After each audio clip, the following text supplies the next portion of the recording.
Welcome back जी। और बात हो रही थी फर्टिलिटी के ऊपर और हमारे साथ मौजूद थी डॉक्टर अंबर सीमी साहिबा, लेकिन उनके जो खावंद हैं वो भी हमारे बड़े अच्छे दोस्त हैं, डॉक्टर इफ्तिखार अहमद साहब। वो भी हमें ज्वाइन कर चुके हैं। डॉक्टर साहब अस्सलाम वालेकुम, कैसे हैं? खैरियत से हैं? सलाम, क्या हाल है आपका? अल्हम्दुलिल्लाह। बहुत शुक्रिया आपका फॉर इनविटेशन। जब आप यहाँ मौजूद हो और स्टूडियो में ना, ऐसा हो नहीं सकता ना। डॉक्टर साहब, डॉक्टर साहब कैसे हैं? खैरियत से हैं? बहुत सब कुछ सही चल रहा है? बिल्कुल फर्स्ट क्लास। अच्छा, आप दोनों की फील्ड बिल्कुल माशाल्लाह से एक ही है, दोनों डॉक्टर हैं, दोनों के पेशेंट्स भी होते होंगे, कमिटमेंट्स भी होती होंगी।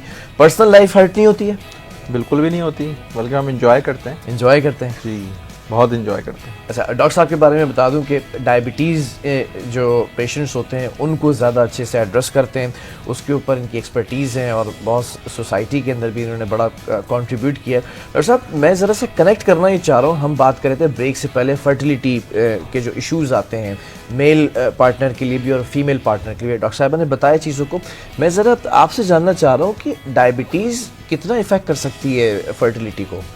असल में डायबिटीज़ देखें, जो अगर बंदा समझता है कि मैं डायबिटीज़ पे मुब्तला हो गया हूँ, कुछ होती हैं जैसे कि वो बेसिकली जेनेटिकली ट्रांसफ़र होती हैं। ठीक है, तो आफ्टर 40 ईयर्स हम वैसे ही कहते हैं कि आप अपनी टेक केयर करें और अपने जो है ना वो फॉलोअप पे रखें टेस्ट, खास तौर पे। ठीक है, लैब टेस्ट वगैरह। और दूसरा ये है कि कुछ आजकल आपको पता है कि एंजाइटी, डिप्रेशन बहुत हैं।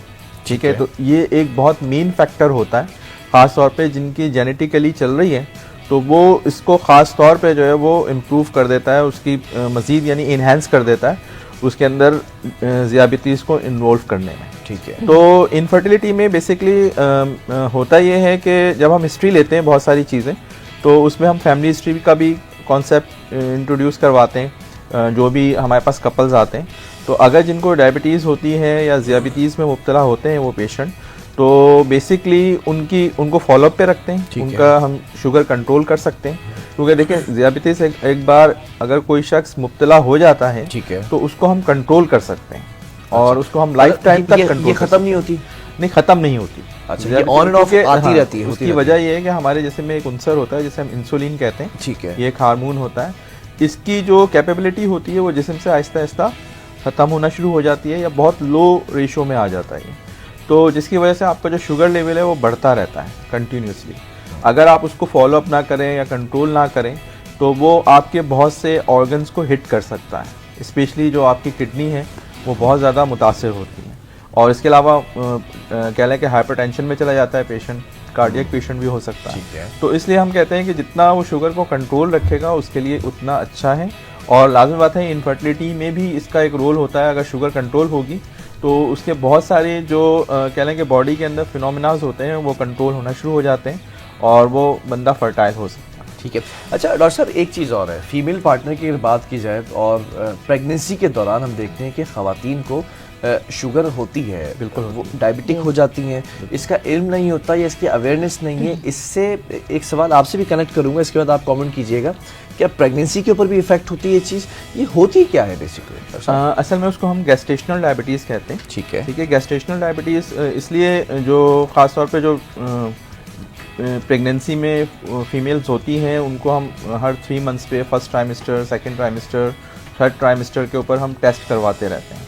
तो उनकी जो गायनेकोलॉजिस्ट होती हैं वो उनको एडवाइस ज़रूर करती हैं कि आप अपना शुगर भी जो है वो कंट्रोल में रखें। तो वो बेसिकली आफ्टर डिलीवरी जो है वो ख़त्म हो जाती है। ठीक है, मगर वो एक प्रेगनेंसी की लिमिट तक होती है।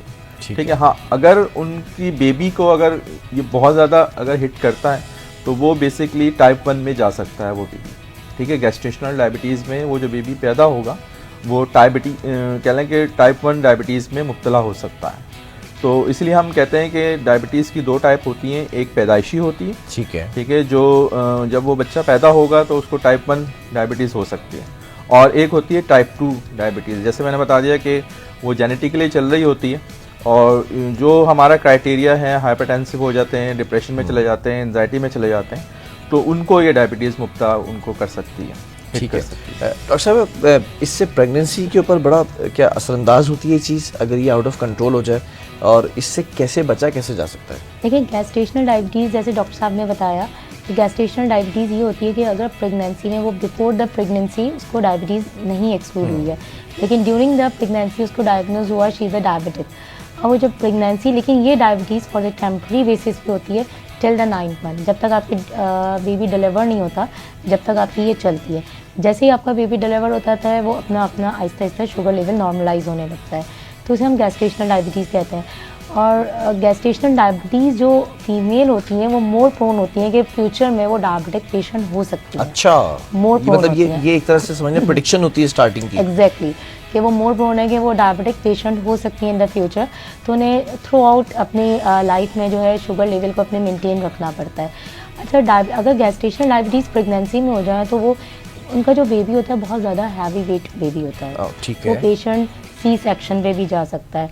ग्लूकोज लेवल हम गायनाकोलॉजिस्ट को बहुत उसको नॉर्मलाइज तरीके से रखना है। पहले तो हमारे पास जस्ट इंसुलिन हम रिकमेंड करते थे और बाकी कॉन्ट्रा इंडिकेटेड होती थी मेडिसिन, लेकिन अब तो काफ़ी वास्ट रेंज आ गई है फॉर द मेडिसिन के। हम उनको ओरल मेडिसिन पे भी रखते हैं for controlling of the blood sugar. ठीक है, अगर मैं इस डायबिटिक टर्म की बात करूँ, would it lead to miscarriage as well? या हो सकती है इससे? yes. अच्छा, मतलब ये इतना खतरनाक हो सकती है अगर इसको ज़्यादा अगर हमने टेक केयर नहीं किया। देखिए, शुगर लेवल जो है एक आपका एक मेन है। अगर एक नॉन प्रेग्नेंट फीमेल भी है, अगर उसका शुगर लेवल डाउन हो रहा है वो फेंट हो जाती है। ठीक है, अगर शुगर बिल्कुल सही कहा आपने। बहुत ज़्यादा हाई ग्रेड पे भी जा रहा है, उसका इंक्रीज हो रहा है, जब भी वो पेशेंट फेंट हो रहा है। ठीक अच्छा है, डॉक्टर साहब, मिसकैरेजेस का रेशियो बढ़ क्यों गया है, क्या वजह क्या है? देखिए मिसकैरेजेस का रेशो इसलिए बढ़ा है, आजकल जो फीमेल्स है ना, पहले देखिए हमारी दादी नानी सब काम करती थी, बिल्कुल ठीक ऐसा है ही ना। Routine pregnancy it's not the disease, ठीक है, एक नेचुरल फिनोमेना है। बिल्कुल तो ऐसा आप ही इसको आप एंजॉय करके गुजारें कि आप अपनी प्रेगनेंसी लाइफ जो है आप अपना एंजॉय करें, अपने हर चीज़ आप मतलब करें। मिस हैंडलिंग शुरू हो गई, इस वजह से ज़्यादा ये रेशियो बढ़ा है। देखिए, अगर हम मेडिकली इश्यूज़ पे जाते हैं, दो इश्यूज़ होते हैं, एक आपकी लाइफ स्टाइल, ठीक है, एक आपका होता है मेडिकल इश्यूज़। ठीक है। अगर आप मेडिकल इश्यूज़ पे जाते हैं तो हमें मेल का अगर मल्टीपल उसके मिसकैरेजेस हो रहे हैं, ठीक है, तो हम उसको एक्सक्लूड करेंगे कि मेल फैक्टर इन्वॉल्व है या फीमेल फैक्टर इन्वॉल्व है। ठीक है, मेल की क्रोमोसोम में अनोमली आ रही है या फीमेल की यूट्रस में या कोई हार्मोनल उसकी डेफिशिएंट हो रहा है जिसकी वजह से वो मिसकैरेज कर रहा है। अगर वो बिफोर 7 वीक्स, ठीक है, 7 वीक्स में एक हार्ट बीट, 7 to 10 वीक्स के इन बिटवीन जो है हार्ट बीट बेबी की आ जाती है। ठीक है। तो अगर वो बिफोर 7 वीक्स से अगर पहले मिसकैरेज हो रहा है या 7 to 10 वीक्स के इन बिटवीन उसकी हार्ट बीट नहीं आई है तो और वो मिसकैरेज की तरफ जा रहा है, तो इट्स अ नॉर्मल, ये अल्लाह ताला की तरफ से आपको ब्लेसिंग होती है कि अगर कोई एनामली आ रही है, बेबी के अंदर एनामली आ रही है during the growth, intrauterine growth, तो वो ऑटोमेटिकली वो रिजॉल्व तो प्रोसेस रुक जाता है। एग्जैक्टली।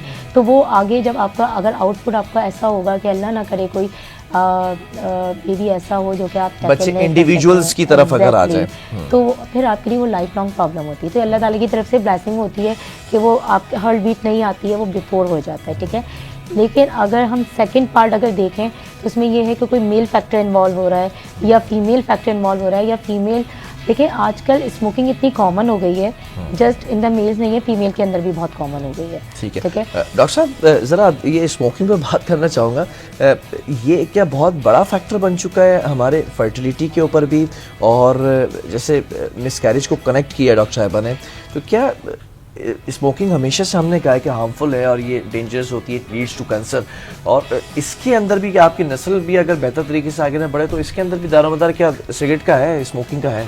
देखिए, टोबैको जो है वो आपके पॉकेट पे ही लिखा होता है, सिगरेट के पॉकेट Obviously. पे, कि जो है ना वो सेहत के लिए मुज़िर है। ठीक है, तो हर चीज़ का इनिशिएटिव लेना पड़ता है। ठीक है, एक तो इंसान के अंदर अपनी खुद उसकी क़ुव्वत मुदाफ़अत अल्लाह ताला ने इंसान को इतनी अच्छी दी है कि हम हर चीज़ के ख़िलाफ़ फ़ाइट कर सकते हैं। ठीक है। ठीक है, अगर हम कोई चीज़ अपने जिस्म में एक्स्ट्रा ऑर्डिनरी तौर पे ऐड करेंगे तो वो एक लिमिट तक फ़ाइट करेगी, उसके बाद जो है वो फ़ाइट करना छोड़ देगी। ठीक है, जैसे कहीं पर बहुत ज़्यादा हजूम है, ठीक है, और वहाँ पे आप उसको कंट्रोल नहीं कर सकते किसी भी हवाले से। जैसे अभी आजकल स्मोक का चक्कर है, आपने देखा होगा लाहौर में बहुत ज़्यादा जो है ना पोल्यूशन की वजह से, और अभी जो रेशो आया होता है कि 70% जो है लोग हैं वो इन्फेक्शन का शिकार हो रहे हैं। ठीक है, स्मोक की वजह से। स्मोक की वजह से। तो स्मोकिंग जस्ट लाइक दिस, कि अगर आप के जिस्म में कोई चीज़ एक्स्ट्रा ऑर्डिनरी तौर पे जाएगी, इसी तरह फेफड़े जो हैं वो आपके जो लंग्स हैं वो इन्फेक्ट हो रहे हैं। बिल्कुल, और सिर्फ न सिर्फ लंग्स इन्फेक्ट हो रहे हैं, बाकायदा पूरा जिस्म ही आपका उसके उसमें हमारे जिस्म में अल्लाह ताला ने एक बहुत अच्छा निज़ाम बनाया हुआ जिसे हम इम्यूनिटी सिस्टम कहते हैं। ठीक है, वो बहुत पावरफुल होता है बॉडी के अंदर, अगर हम उसको ज़रा सा भी कह लें कि उसकी डायरेक्शन चेंज करेंगे, जरा से भी छेड़छाड़ किया करना बिल्कुल बिल्कुल वो आपकी बॉडी हिट होगी, उसने रिएक्ट करना है। जैसे आप ड्राइव कर रहे हैं और अपनी गाड़ी को आप फुटपाथ की तरफ मोड़ देंगे तो गाड़ी हिट हो जाएगी ना आपकी। वेरी गुड पॉइंट, ज़बरदस्त मिसाल दी है। आप कोई बंदा, इसको ऐसे भी समझ लें, कोई बंदा अगर गाड़ी चला रहा है और अगर आप उसको बार बार पिन किए जा रहे हैं किसी चीज़ पे, तो रिएक्ट ज़रूर करेगा। रिएक्ट या तो आपको आपके साथ करेगा या वो गाड़ी के साथ करेगा, जिसका नुकसान आपको ही होना है डायरेक्टली और indirectly.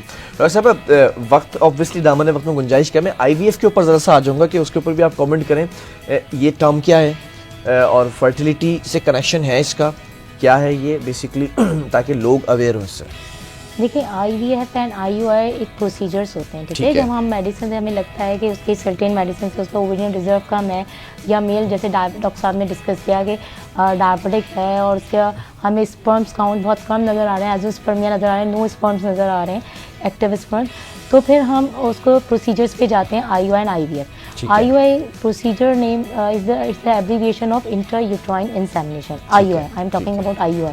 IUI means intrauterine insemination. Simply ये है कि दोनों पार्टनर्स के स्पर्म्स हैं उनको फर्टिलाइज करते हैं और देन फिर उसके बाद इंजेक्ट किया जाता है फीमेल। एग्जैक्टली, मेल पार्टनर का हम मेल लेके का स्पर्म कलेक्ट करते हैं और उसको फीमेल में एक स्पेसिफिक कहने के सिरिंज के जरिए इंसर्ट करते हैं। This is the IUI। ठीक है, IUI। IVF is a procedure कि हम उसे तो इंजेक्ट कर रहे हैं, फर्टिलाइजेशन हम IUI में कर रहे हैं inside the body of the female. और IVF is the same procedure, ठीक है, लेकिन उसके अंदर थोड़ा सा डिफरेंट हमारा ये हो जाता है कि हम स्पर्म लेते हैं, देन ओवा भी लेते हैं फीमेल का, देन उसे फर्टिलाइज करते हैं आउटसाइड द बॉडी। उसमें कोई भी चीज़ अगर कमी है तो उसको उसके अंदर फिल आउट करते हैं फर्टिलाइज करते हुए।